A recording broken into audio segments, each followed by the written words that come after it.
evening, I have the pleasure of introducing the platinum-selling, Grammy-nominated Queen of Metal, Lita Ford. She'll be in conversation with Jeanne Fury. Jeanne is a music journalist that has written for Billboard, Spin, Rolling Stone, and many other magazines. Without further ado, please welcome to the stage Jeanne Fury and Lita Ford.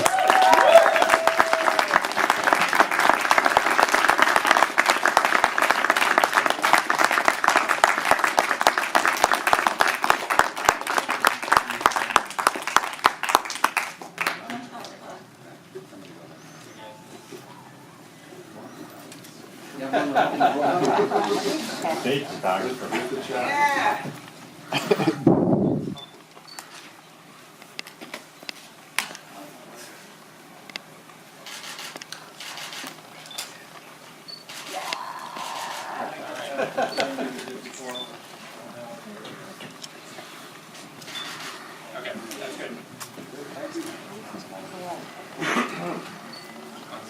All right. We're ready. Hi, guys.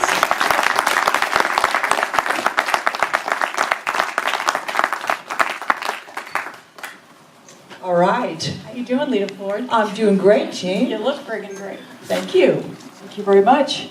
It's great to be here. This is my first Barnes & Noble. This is your first your bookstore experience. You were at a bar last night. It's my first gig at a Barnes & Noble. The Barnes & Noble Tribeca Amphitheater. Yeah. Well, thanks everybody for coming. You've all got Lita's book, which is exceptional in its storytelling and its range of emotion that it took me through.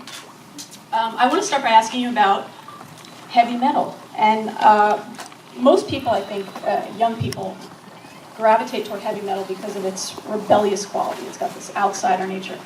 But reading your book, I kind of got the feeling that you just really loved the music. And it wasn't so much about you rebelling as that you just really got into this music. What was it about heavy metal that drew you in? Oh, God, I don't know. It was like I just had this gift from God or something that I was supposed to play heavy metal. And when I was 13, my cousin took me to my first rock concert, which was Black Sabbath at the Long Beach Arena in Los Angeles, California, which holds about anywhere from 8,000 to 10,000 people. And this was in 1972. So you can imagine the audience. It was fragrant. It was very fragrant, with smoke, all kinds of stuff. And the power that was coming off the stage, and it was so intense, and the figures on stage, and you would capture a little glimpse of a cross every now and then. And I just wanted to do what they were doing. I wanted to make people feel like the audience was feeling, like I felt when I walked into that show that night. And when I saw them, I knew that's what I wanted to do. That's it. There's my calling. Awesome. I had a bet with myself. I said, how many pages of Lita Ford's book am I going to get through before it's mentioned that she's a female who plays heavy metal guitar? And I got halfway through Dee Snider's first paragraph in the intro. I don't think I made it past page 1. Where he said he bought the Runaways album, quote, mentally daring the Runaways to be good, end quote. And then he heard your guitar, and the dare was over. Now, I thought he was being very honest, because I have a feeling that's an attitude that many men would hold against teenage girls playing rock and roll. And it's an enduring attitude, I think. Now, you wrote in the book that guys would sabotage your gear and mess with your monitor settings just to see if they could throw you off your game. I mean, why is it so difficult? Why is it so difficult, Lita Ford? Because they think they can. They think they can, and they can't. I mean, I've got a tuned-in sense of hearing that is, I don't know, it comes with the territory. We've had situations where we screw off the end of cables, and I'll write LF on the cable. and then screw back on the end of the cables.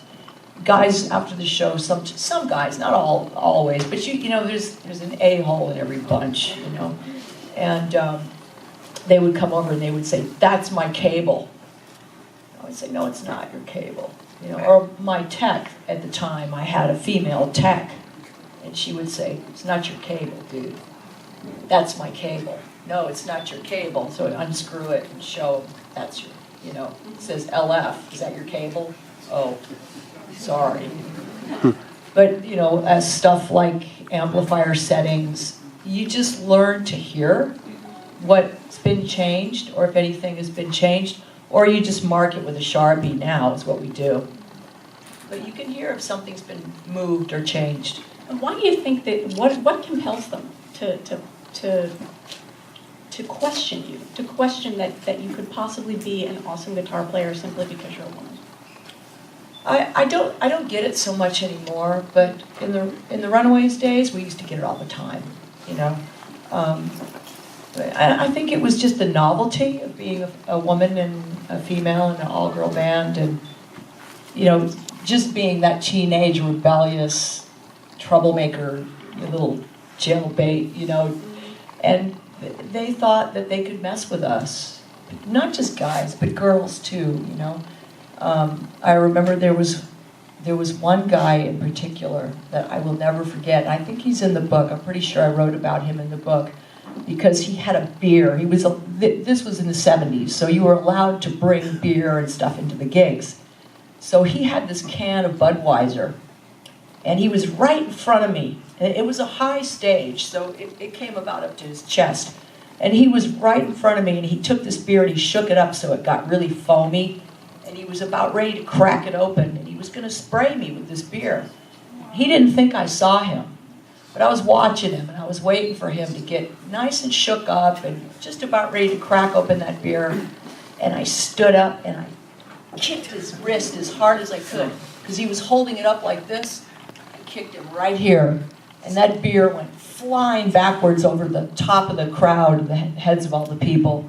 I think I snapped his wrist, but he didn't get me with the beer. No, I was going to say, you know, that's a good way to diffuse the situation. Yeah. But back to the Runaways, you went from being cherry-picked by a man to be in this band, and then you moved to a solo career where you chose who you were playing with. You were the band leader. What was that transition for you like? What was that reinvention for you like? Oh, boy. It was a lot of work. Yeah. I had to feel my way through to see if I was going to be a lead singer, because I didn't know for sure if I was going to be able to do it and play guitar at the same time. I didn't want to put down that guitar. So I auditioned band members, I auditioned guys, I auditioned girls. Nobody fit in the shoes. Nobody delivered the way I was hearing it, the way I was envisioning it. So I thought, well, I gave it my best shot. I can't find anybody. I'm going to have to do it myself. So I rented this warehouse and brought in my Marshall stacks, rented a PA system, and I taught myself how to sing and play at the same time, which was, you know, it's not that easy. It's a little tricky, and it took a while. I wanted to be able to entertain the audience and focus on the audience and not focus on the guitar playing. Because, you know, a lot of guitar players, when you go to see them play, they're like this. And they look down at their guitar, and then they come back up. And maybe they look at the audience, and they're back on their guitar. They hide behind their hair. And I never wanted to do that. I always wanted to just sing and play and walk around and just be able to focus on the audience. And it took a lot of work, a lot of focus, a lot of just really... I actually took the dots off the guitar neck, so I didn't know what fret I was on. Even if I looked at it, I didn't know where I was. So and that helped. And then eventually, once I got that down and I didn't have to have the dots. I started inlaying Lita Ford on my fretboard, and I think I put Eat Me on one fretboard, which is hanging in the hard rock. But it throws you off because it's not labeled 3rd fret, 5th fret, 12th fret. So you just kind of feel your way through while you're singing. And now it's just second nature. So that was a transition, but it took a while. How did your label feel about you playing this heavy metal? Did they ever try to get you to kind of, why don't you play something nice and soft, Lita? You know? Oh God, yeah, they did. They were. It was more about the look. Oh yeah. Than the music. Okay. It was more you about had a look. That was a look. I mean, the Out for Blood album was banned. It was banned in a lot of stores because of the look. So I think that was more of a challenge, trying to get past the record company. Because they wanted me to look like this sweet, innocent, Lita, you got too much blush. Lita, put some pants on. Lita, take off some of that eyeshadow. No, I'm not doing it. This is who I am. I don't want to take it off. You don't like it, then I'm sorry. And back then, they didn't Photoshop things off. They didn't, take it off anyway. So the first album cover was banned because the guitar was bleeding Out for Blood. And then the second album cover, they released it with a normal guitar that wasn't bleeding. I mean, it was ridiculous because the blood was rubber. It was fake. It was just tubes that we had created. Broke the guitar in half and we had these rubber tubes hanging out. But nobody said anything about the fact that I didn't have any pants on. Yeah, I seem to It was recall. a leather G-string. But a bleeding guitar is very upsetting to some people, apparently, than a woman without pants. Oh, God, yeah, it was cool. Now, It broke the ice. yeah. Now in this book, obviously, people are going to talk about and take note of the fact that there are plenty salacious parts of the book. And sex, drugs, and rock and roll was the law of the land in the 70s and 80s. But I don't want readers to lose fact of this one thing. That you were a fine-looking female in the Runaways, you're a fine-looking female now, but you were killing them and continue to kill them with your guitar playing. And I think that was a very pioneering thing that you did. You always seemed very comfortable as a sexual person. And I mean absolutely no disrespect to Cherie Curry, but looking at those old videos, seeing her in the corset, it was a little awkward. But then you can look in the cover of your book, Lita Ford was just, owning that shit, just owning it. And that was very empowering to think that you could be both sexually, assertive and be an amazing guitar player, challenging people to be like, no, I can be both things. I mean, that was huge. Do you think the fact that you were such an awesome musician made you that confident in your skin, or was that just kind of Lita Ford? I just felt that that's what I do. That's who I am. This is what I do. This is where I belong. This is where I feel comfortable. I feel like when I'm on stage that nobody can touch me, and nobody can whisper in my ear. Nobody can, the phone's not ringing, or I don't have to be anywhere at any certain time. I just feel like that's where I belong. And if you don't feel good, you got a stomach ache or anything aches or hurts, once I put that guitar on, it seems like all the pain goes away. And especially after losing my kids at the end, that is one pain that I carry with me 24/7.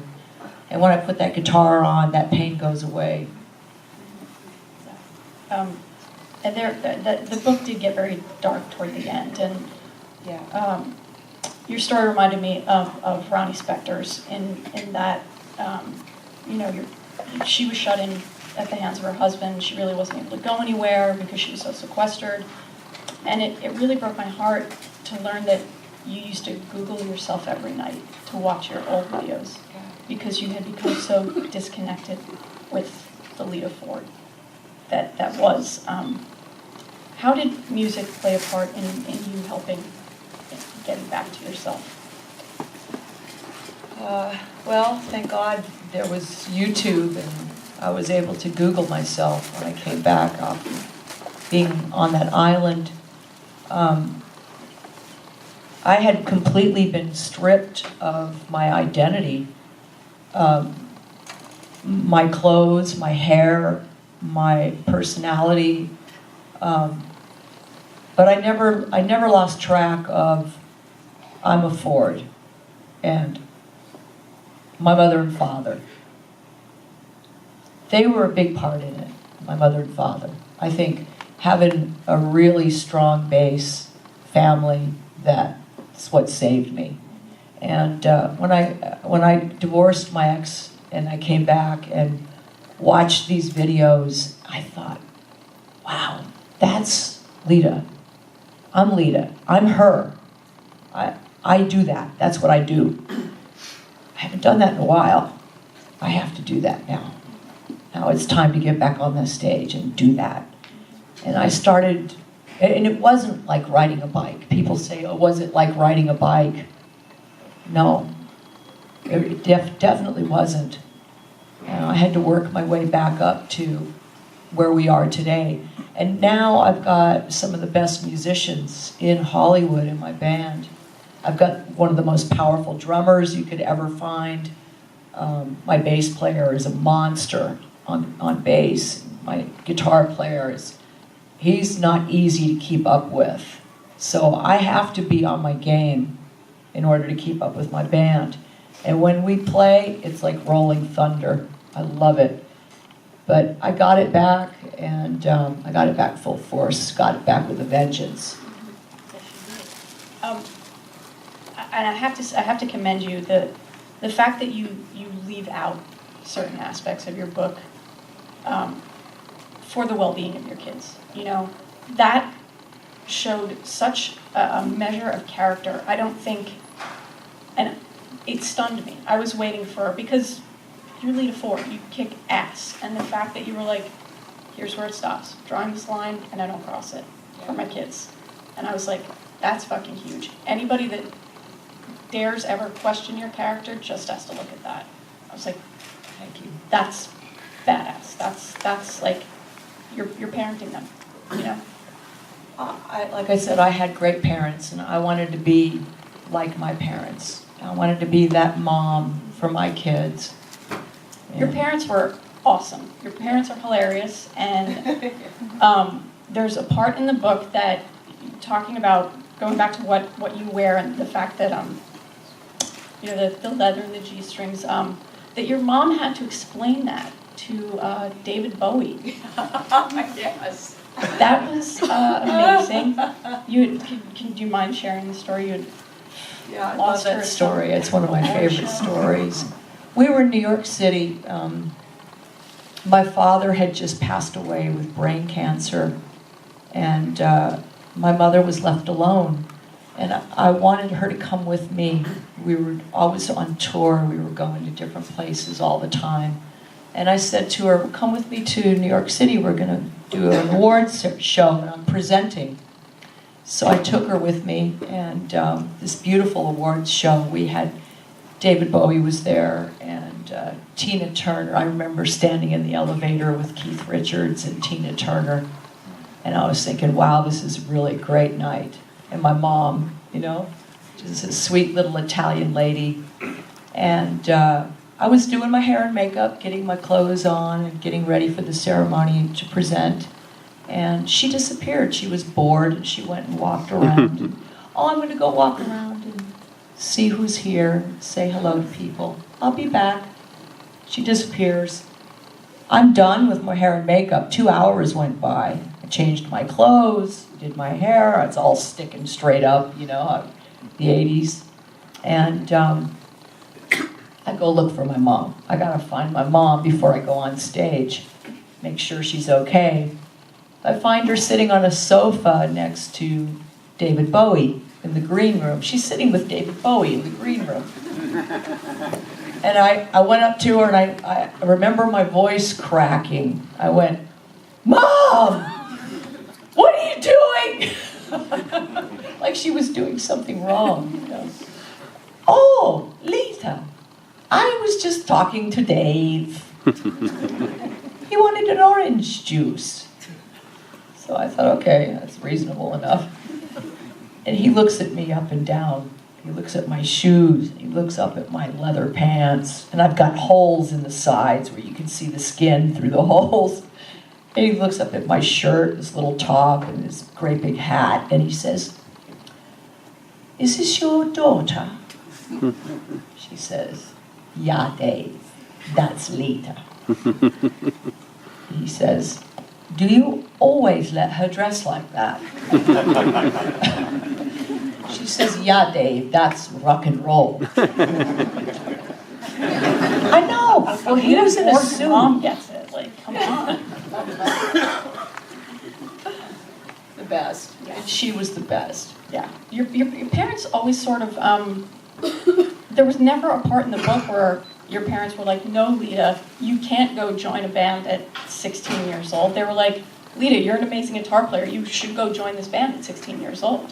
And it just, that was phenomenal. Their support throughout whatever you wanted to do. I was like, that's awesome. Yeah, I was That's really awesome. lucky. I was really lucky to have such great parents. I know not everybody grew up with such awesome parents, but they were just really supportive and always wanted to hear the music and always wanted to see what I was doing and where was I going? "Oh, you're in Japan. Yeah, I'll call you when I get there."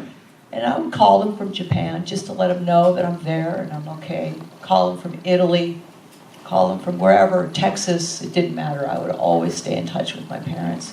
And my dad would come and pick me up. He was always a designated driver. If I was too messed up to get home, I'd call him. Anytime in the morning, didn't matter. He would come get me, no questions asked. So they were the ultimate mom and dad, which gives you confidence in life. Absolutely. And my final question, I loved your last album was Living Like a Runaway. It was kind of your return to rock and roll form. And I know you have a new album coming out called Time Capsule. Yeah. So how is being Lita Ford different this time around for Lita Ford? I don't know. It's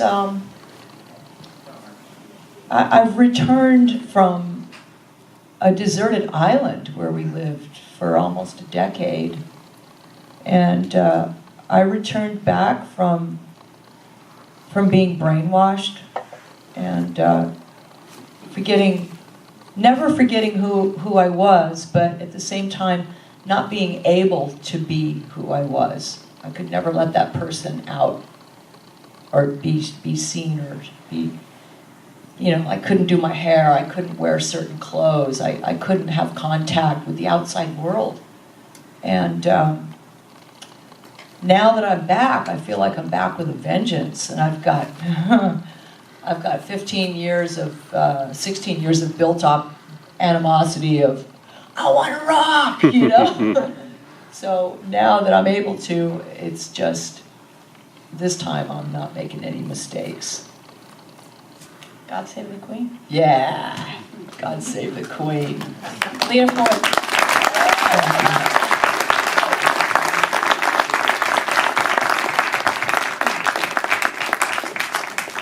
Thank you. Love that. Sex Pistols. One more round of applause for Jeanne and Lita. If you don't give us 1 second, we're just going to set up the signing table. Once we do, we'll call you up one row at a time, so everybody remains seated until we call you up. Thank you.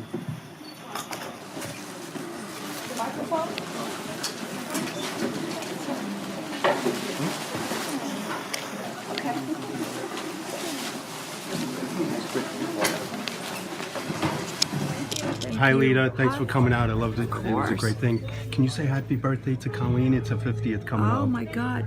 This is ProsperoRocks. That's me. That's my Prospero YouTube channel. Rocks. Oh, okay. Yeah. So I do interviews and film live concerts. But the second book is for Colleen. Okay.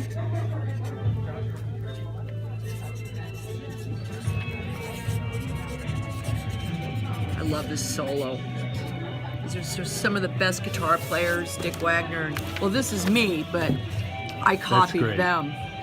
Dick Wagner and Steve Hunter. Do you want to write happy birthday? Yeah, that'd be great. It's her 50th. Okay. I appreciate it. If you could just say, wish her a happy birthday. That'd be Happy awesome. 50th. Oh my God. Colleen, yeah, thank you. That's a big one. Awesome. I'm sorry I missed you at the Clark Festival last year, that was September. Well, catch us this Check summer. out Crowbar, Pennsylvania. Great Okay. band. Thanks. Awesome.